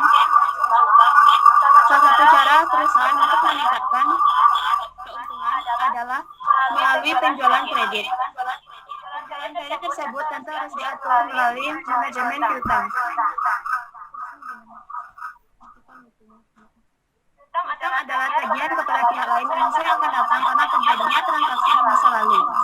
Manajemen hutang adalah praktik atau sistem yang dibuat oleh perusahaan melalui proses perencanaan, pengawasan, pengendalian uang yang ditagihkan kepada pihak yang meminjam.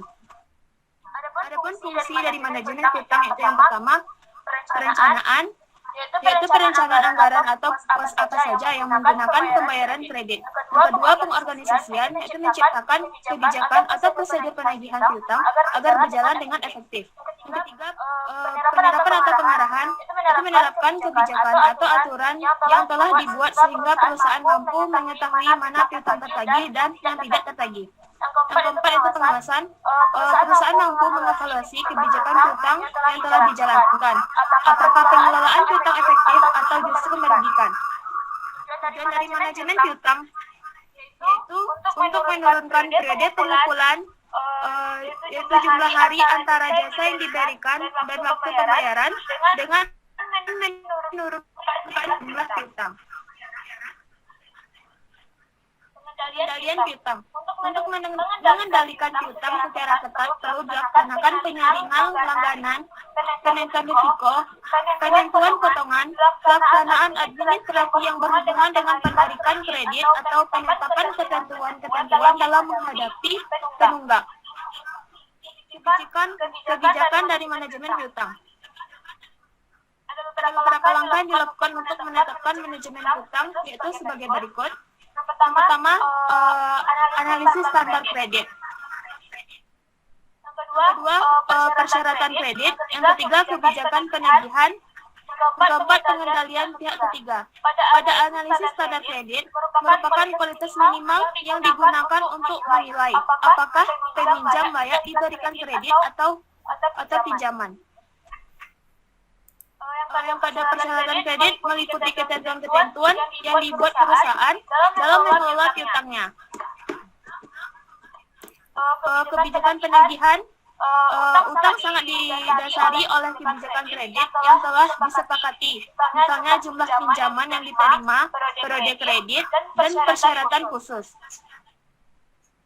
Pada pengendalian pihak ketiga, ini dimaksud yaitu pihak luar perusahaan yang membantu mengelola piutang perusahaan, misalnya menggunakan layanan teknologi keuangan atau konsultasi dan konsultan bisnis.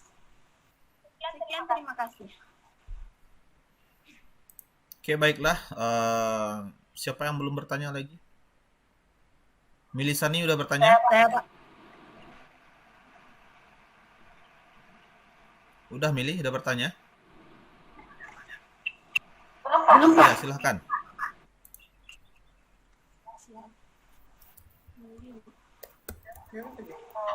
Anda ingin bertanya?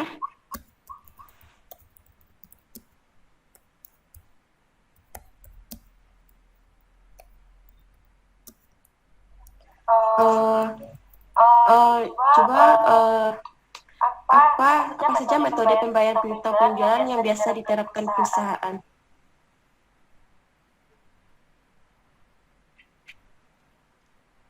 Bisa diulangi, Saudari Murni?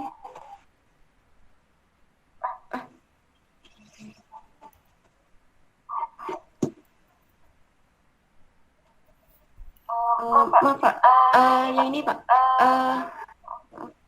jelaskan apa saja klasifikasi manajemen piutang. Jadi saya ingatkan sekali lagi ya, tolong fokus, jangan memberikan pertanyaan yang tidak terkait dengan topik. Oke, silakan dijawab. Baik, Pak.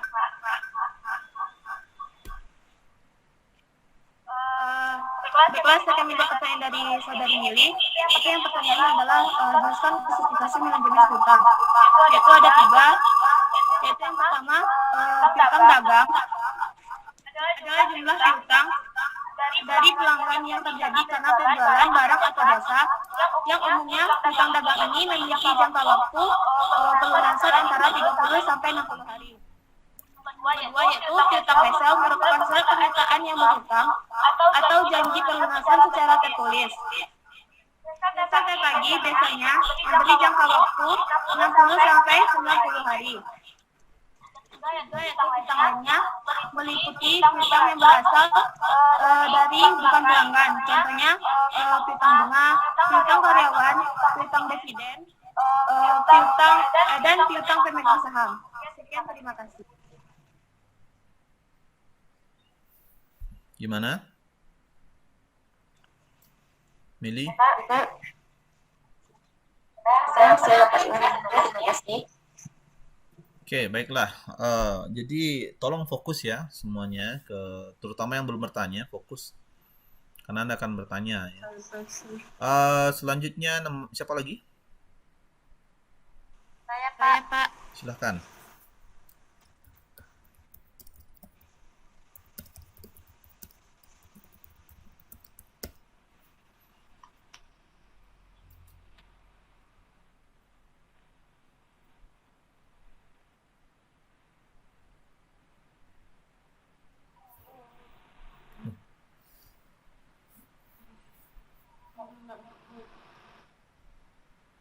Baterai Anda 9% lagi nih. Ada di cas nih. Assalamualaikum warahmatullahi wabarakatuh. Waalaikumsalam.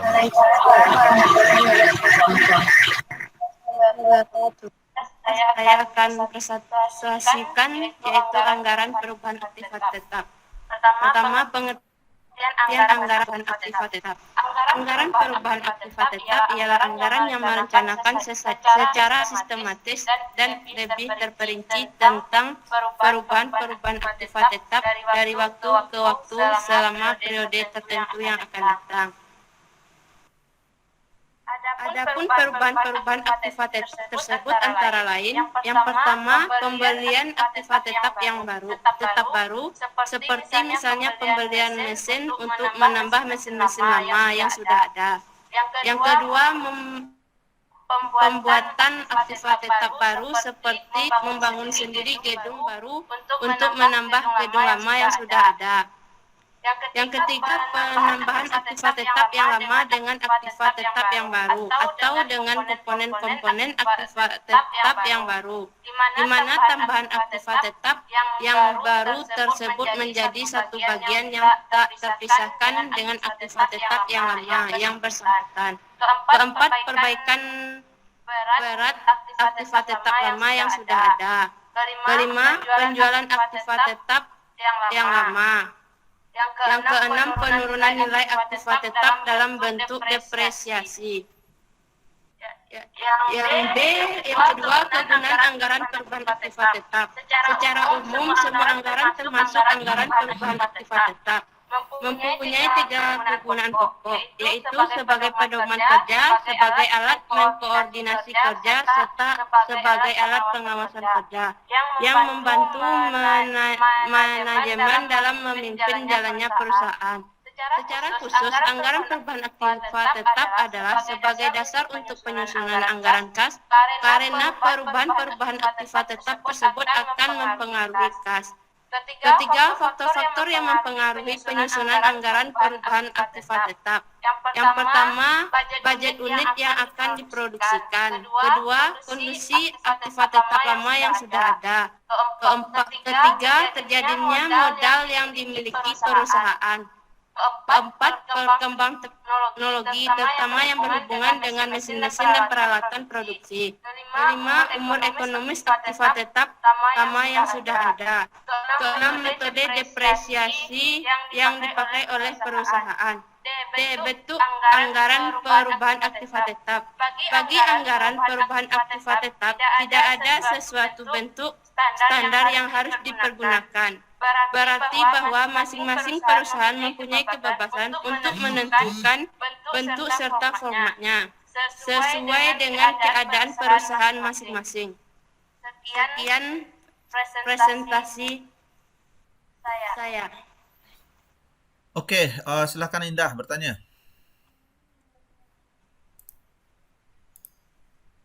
Baiklah, Assalamualaikum warahmatullahi wabarakatuh. Saya ingin bertanya kepada Putri, apa saja data dan informasi yang diperlukan untuk menyusun anggaran perubahan aktiva tetap ini?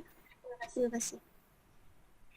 Baik, saya akan menjawab pertanyaan dari Indah. Yang pertanyaannya, apa saja data dan informasi yang diperlukan dalam menyusun anggaran perubahan aktiva tetap? Yang pertama, rencana produksi yang tertuang dalam anggaran unit yang akan diproduksikan. Kedua, rencana penjualan. Ketiga, kondisi aktiva tetap lama. Yang keempat, umur ekonomis aktiva tetap lama yang telah dimiliki perusahaan. Kelima, perkembangan dan kemajuan teknologi. Sekian, apakah Indah dapat memahaminya? Terima kasih Putri atas jawabannya. Saya cukup memahami. Assalamualaikum warahmatullahi wabarakatuh. Oke, baiklah. Silakan ditutup langsung Putri. Ya Pak. Baik, terima kasih. Sekian presentasi saya. Salah dan kurang mohon maaf. Wassalamualaikum warahmatullahi wabarakatuh. Oke, siapa lagi berikutnya? Lina, silahkan Lina. Siapa? Lina atau Serli? Siapa lagi nih? Serli, Ya, silakan Serli. Pak.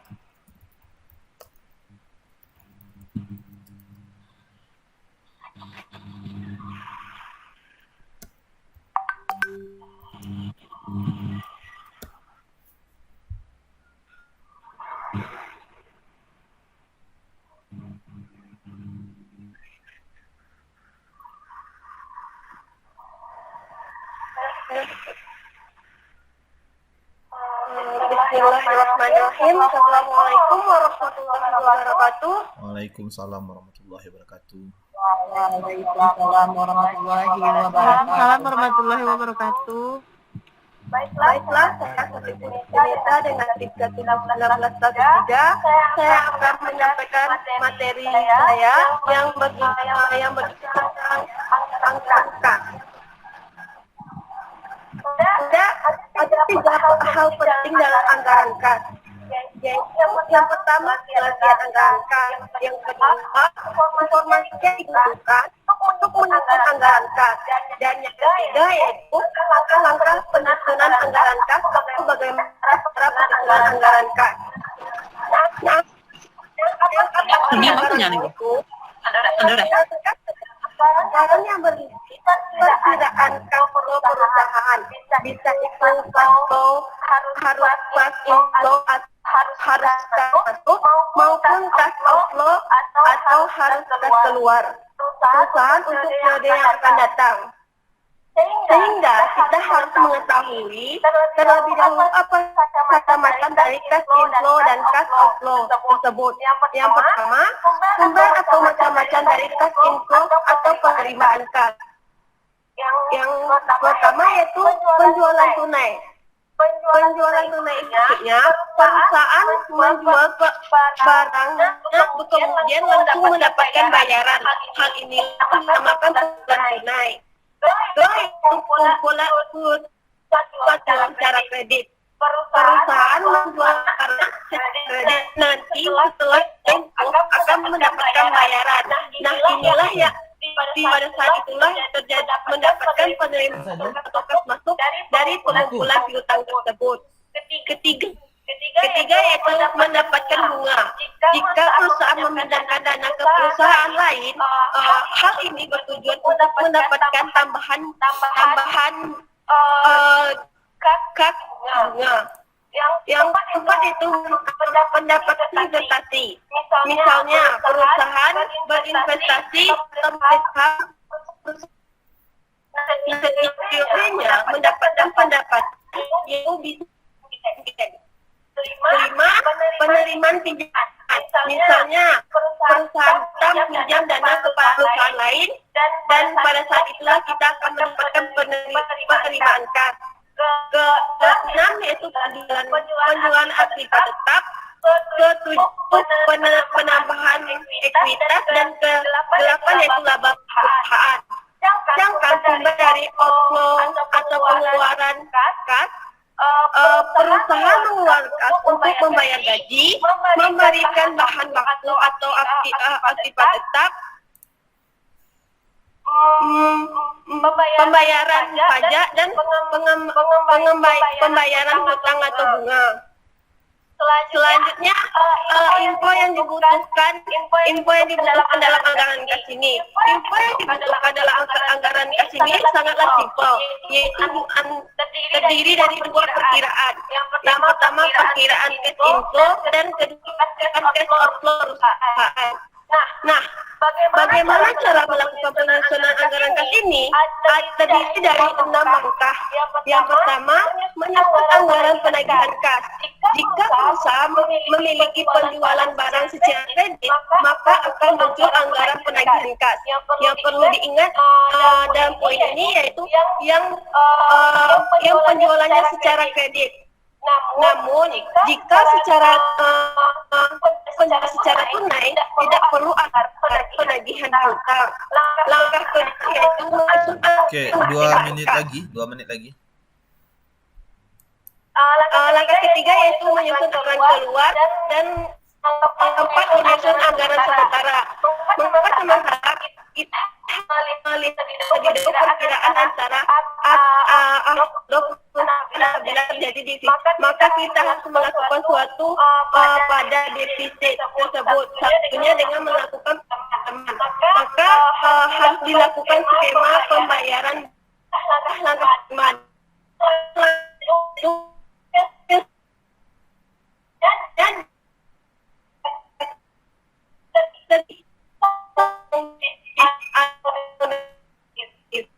Gini,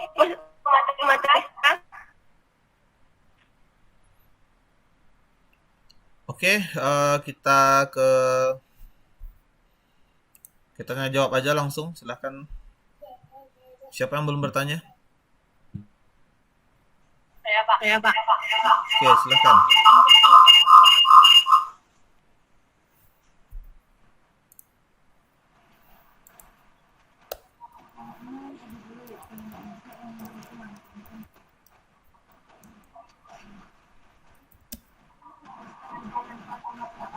Ya, silakan bertanya. Mau bertanya kan? Ya Pak. Baiklah. Perkenalkan nama saya Gina Sonia dengan NIM 371917.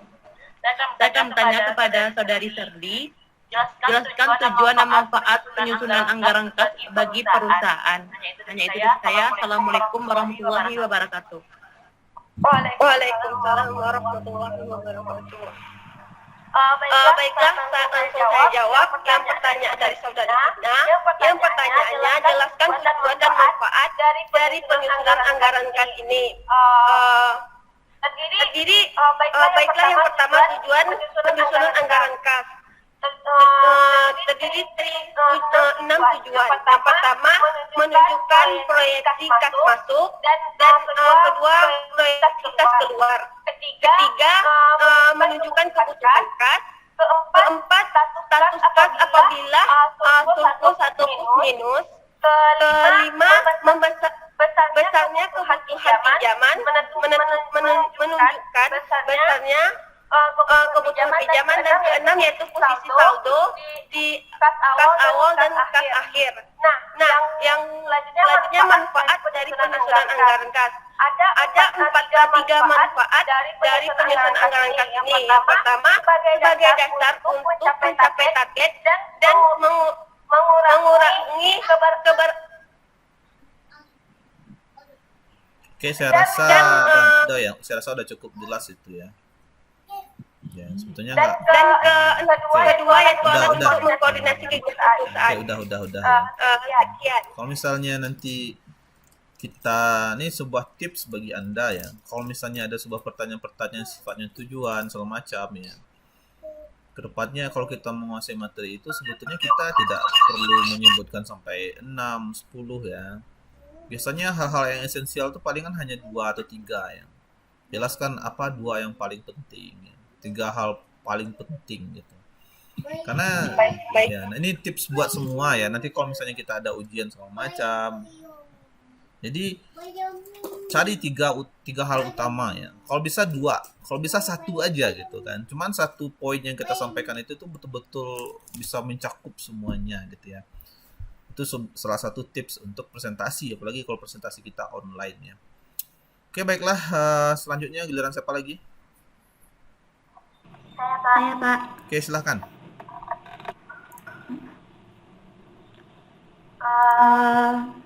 Baiklah, Assalamualaikum warahmatullahi wabarakatuh. Waalaikumsalam warahmatullahi wabarakatuh. Saya Alfira Syifayuni dengan NIM 3719090 dengan materi time value of money. Yang pertama yaitu pengertian. Nilai waktu uang adalah salah satu konsep pokok keuangan bahwa sejumlah uang lebih bernilai saat ini daripada jumlah uang yang sama pada masa depan. Karena potensi pendapatannya. Nilai waktu uang juga disebut sebagai nilai diskonto kini. Time value of money adalah konsep yang menyatakan bahwa nilai uang akan berbeda-beda dan mengalami perubahan dari waktu ke waktu. Perubahan ini lekat kaitannya dengan inflasi, di mana harga barang naik secara berkelanjutan. Maka dari itu, nilai uang di masa sekarang disebut dapat memberi keuntungan lebih di masa mendatang, dibandingkan jika digunakan di masa mendatang. Selanjutnya, arti penting dari time value of money yang pertama bagi investor yaitu menganalisis apakah suatu investasi dapat menguntungkan atau tidak, serta menjadi referensi dalam memperhitungkan profit berdasarkan risiko, inflasi, dan return. Yang kedua bagi perusahaan, arti pentingnya yaitu dalam melakukan penganggaran yaitu dalam memperhitungkan dan menyusun anggaran. Yang ketiga bagi individu, yaitu mengetahui seberapa besar tabungan yang harus disimpan agar mencapai total yang diinginkan dalam kurun waktu tertentu. Selanjutnya manfaat time value of money adalah untuk mengetahui apakah investasi yang dilakukan dapat memberikan keuntungan atau tidak. Time value of money berguna untuk menghitung anggaran. Dengan demikian, kita sebagai investor dapat menganalisa apakah suatu proyek dapat memberikan keuntungan atau tidak. Selanjutnya, keterbatasan. Keterbatasannya yaitu akan mengakibatkan masyarakat hanya menyimpan uang apabila tingkat bunga bank tinggi. Karena mereka menganggap jika bunga bank tinggi, maka uang yang akan mereka terima di masa yang akan datang juga tinggi. Selanjutnya, metode dalam time value of money yaitu ada yang pertama present value yaitu nilai masa sekarang, yang kedua future value yaitu nilai masa depan. Future value yaitu nominal uang yang akan diterima di masa depan dari uang yang disimpan saat ini ditambah tingkat suku bunga tertentu. Dengan rumus FV sama dengan VF tidak usah. dikali 1 tambah Tunggu, tidak usah rumusnya, langsung poin-poin pentingnya saja. Nanti slide-nya tolong di-share ke teman-teman yang hadir di pertemuan kita ya.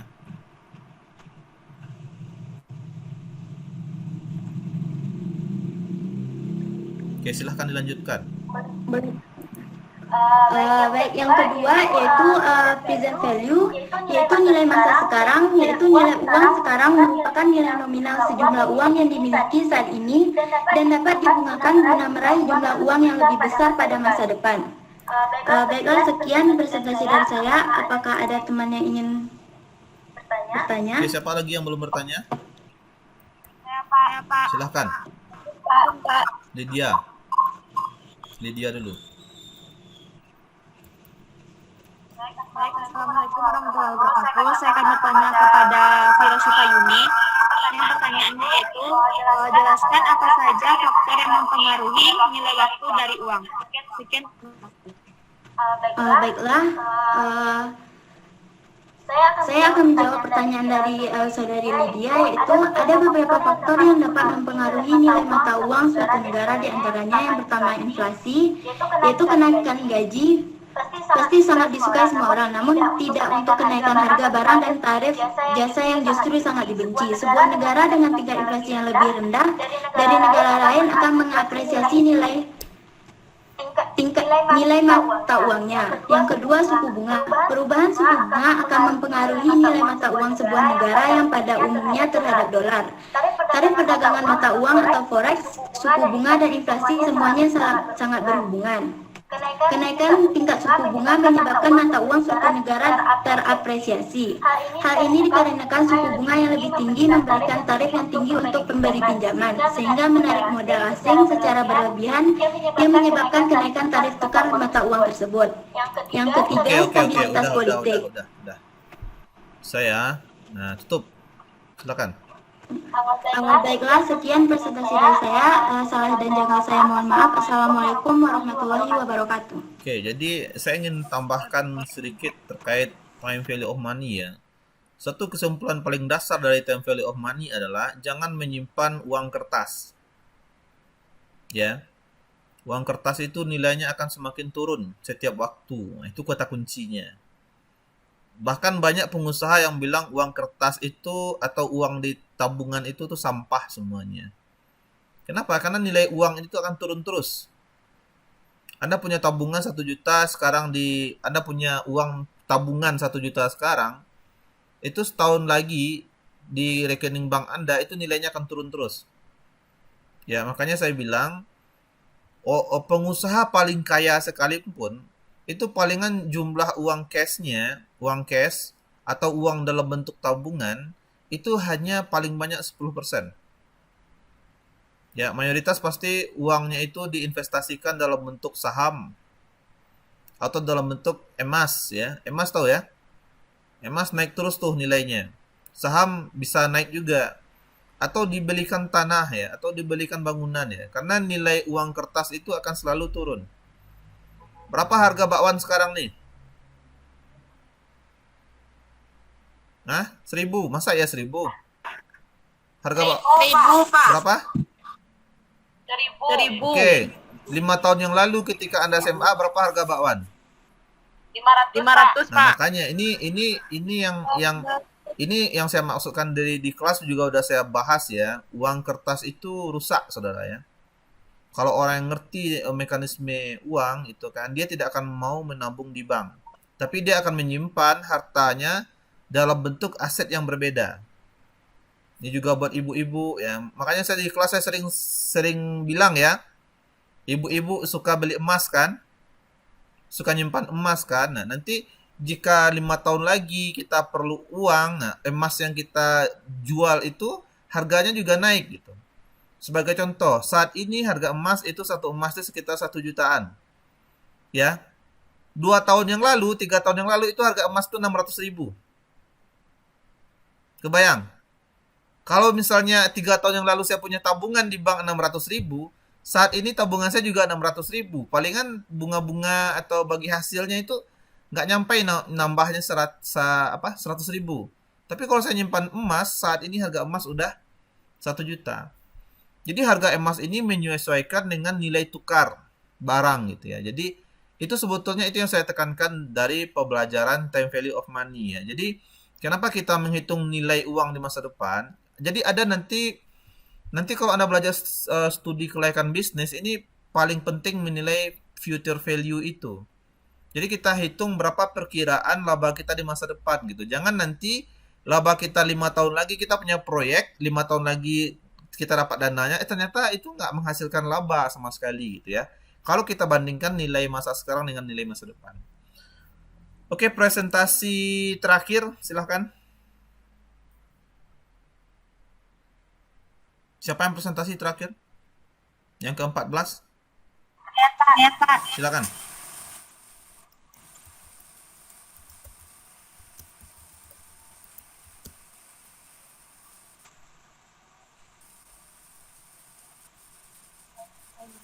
Baiklah, Assalamualaikum warahmatullahi wabarakatuh. Saya akan menjelaskan materi tentang estimasi arus kas dan analisis risiko. Pengertian arus kas yaitu sejumlah uang kas yang keluar dan yang masuk sebagai akibat dari aktivitas perusahaan. Dengan kata lain adalah aliran kas yang terdiri dari aliran masuk dalam perusahaan dan aliran kas keluar perusahaan serta berapa saldonya setiap periode. Fungsi arus kas ada 3, yaitu fungsi likuiditas, fungsi anti-inflasi, dan capital growth. Klasifikasi arus kas. Yang pertama, arus kas operasional atau operational cash flow merupakan aliran kas operasional yang berkaitan dengan kegiatan operasi. Yang kedua, arus kas pendanaan, yaitu aliran kas pendanaan meliputi penerimaan dan pengeluaran kas perusahaan yang berkaitan dengan kegiatan pendanaan. Yang ketiga, arus kas investasi, yaitu arus kas pendanaan meliputi penerimaan dan pengeluaran kas perusahaan yang berkaitan dengan kegiatan investasi. Manfaat menyusun estimasi arus kas, yaitu memberikan seluruh rencana penerimaan kas yang berhubungan dengan rencana keuangan perusahaan dan transaksi yang menyebabkan perubahan kas. Selanjutnya, pengertian risiko. Suatu kondisi yang timbul karena ketidakpastian dengan peluang kejadian tertentu yang jika terjadi akan menimbulkan konsekuensi tidak menguntungkan. Selanjutnya, tipe risiko ada 3, yaitu risiko proyek yang berdiri sendiri, yang kedua risiko kontribusi proyek terhadap perusahaan, yang ketiga risiko sistematis. Selanjutnya, metode untuk menilai risiko. Yang pertama, metode ekivalen kepastian, yaitu suatu metode dengan memasukkan risiko keputusan penganggaran modal, di mana pengambilan keputusan mensubstitusi sekelompok arus kas yang diharapkan dan kemudian mendiskusikan arus kas tersebut kembali ke masa yang akan datang. Selanjutnya, tingkat risiko yang disesuaikan dengan risiko, yaitu metode memasukkan tingkat risiko proyek ke dalam proses penganggaran modal, di mana tingkat diskonto disesuaikan ke atas untuk mengkompensasi risiko yang diputuskan dari normal. Selanjutnya, mengevaluasi risiko dalam penganggaran modal. Yang pertama, simulasi, yaitu proses meniru kinerja proyek investasi yang sedang dievaluasi dengan komputer. Yang kedua, analisis sensitivitas melalui pendekatan simulasi, yaitu suatu proses penentuan bagaimana distribusi segala kemungkinan pengembalian untuk proyek tertentu dipengaruhi oleh perubahan dalam salah satu variabel masukan tertentu. Yang ketiga, pohon probabilitas, yaitu representasi skematis dari permasalahan di masa semua kemungkinan hasil ditampilkan secara grafis. Sekian. Oke, silahkan yang merasa belum bertanya langsung ajukan pertanyaan. Silakan. Baiklah, ini jelaskan tentang manajer keuangan dalam proyeksi aliran kas. Bisa diulangi lagi, Musti? Tolong saudari jelaskan tentang manajer keuangan dalam proyeksi aliran kas. Baiklah, saya akan membaca pertanyaan dari Musti, yaitu jelaskan merupakan peran utama manajer keuangan dalam proyeksi LRK. Yaitu dalam proyeksi LRK ini meliputi pengkoordinasian berbagai bidang dan pengendalian proses estimasi untuk meyakinkan bahwa setiap individu yang terlibat menggunakan metode secara konsisten dan asumsi yang rasional sehingga tidak terjadi penyimpangan yang berarti. Sekian dari saya. Oke, Nanda semua ya. Terima kasih. Ini udah cukup bagus ya presentasinya.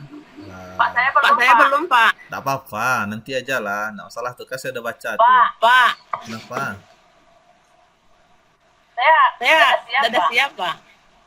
Ya, mau presentasi tapi nggak lama nih, 3 menit cuman. Saya kasih kesempatan ya. Siap nih, 3 menit cuman.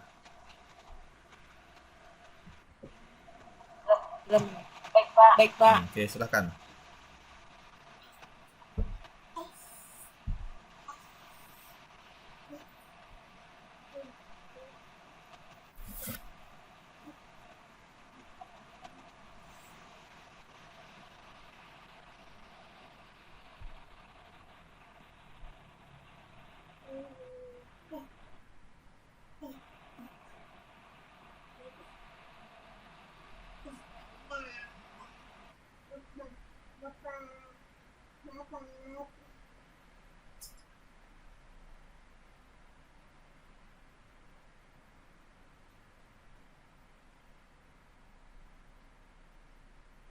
Ini udah lama nih, biarin aja lah, nggak masalah itu.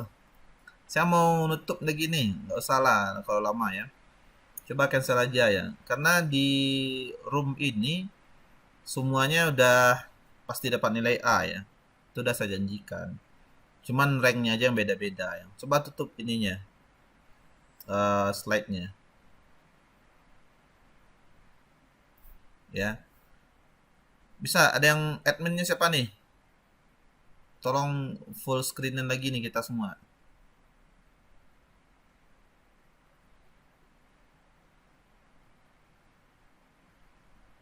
Oke.